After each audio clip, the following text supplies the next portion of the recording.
I was born in Ontario because my mother moved down there from Uranium City. And when I was 2 years old, my mom moved back here with us kids. And I've been here since I was 2 years old. Between here and Fort Chip all my life. I have one daughter.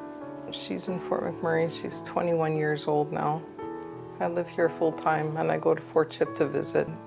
I see my girl and they're carefree. I don't think they're as afraid as like when I was her age. You know, when I left Chip and came to school here, I was scared. I didn't know what I was getting into. It was scary because I'm a shy person. I was living in Chip. I graduated in 1988. Like I said, I was helping my dad take care of my granny. And I had worked with municipal affairs up in Fort Chip. And then the job was finished. So I knew I needed to do something, go to school or do something, and there wasn't a whole lot in Fort Chip. So I seen a posting up to apply for a process operator program at Keano here in Fort McMurray. Got accepted and I came to school. It was tough, but I managed to get through it. There was times where I wanted to go home and I'd call my dad crying and he said, no, you can't come home. You got to finish school and you got to stick with it, right?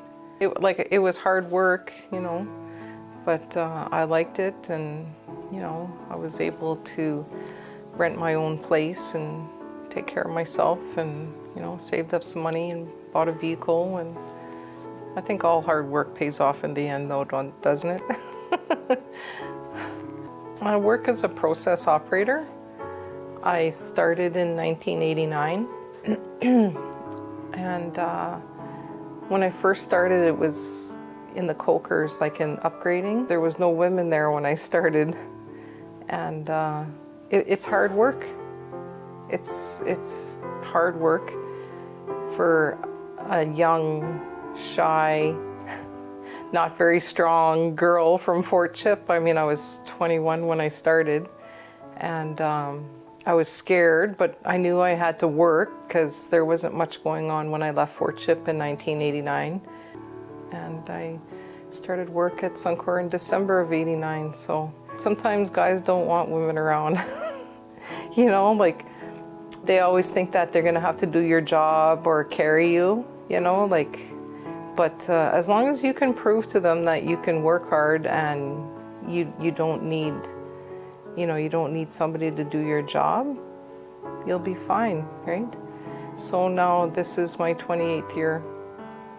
And I went from the cokers, I went into the plant for a while and into tank farm. And now I work in the tank farm as a unit leader. You gotta work hard and you gotta fit in. You know, like sometimes it's hard to fit in with guys, but they know that they can count on me. I'll help them out as much as I can. I'm there for them. You know, we get along good. I wouldn't say I'm a hard person to get along with.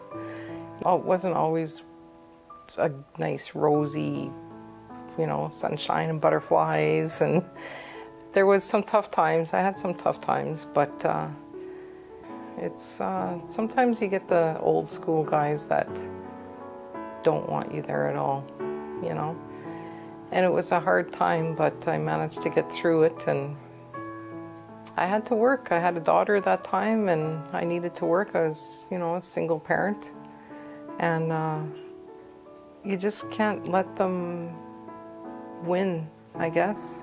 I think a lot of younger girls should get into trades, you know, and not be afraid to be a pipe fitter or a millwright or an electrician or an instrument tech or a process operator or a welder, you know, because it's, if you enjoy that kind of work, like do it, you know, and be good at it, and it's good money, you know, like you make a good living, and a lot of the jobs are, it's more like a man's world, but I think if these young girls want to try, they should get out there and do it.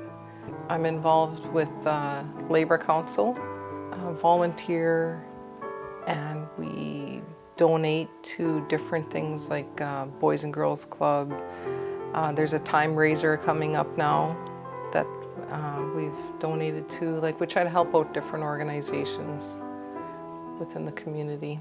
I don't think girls should be scared to try something that they'd like to do. You know, like my girl wants to try for the RCMP, and I'll never discourage her, you know. And there's lots of people that are out there that will help you. I know that if people need help with anything, I have no problem helping people. Vicki Gillingham, woman of inspiration.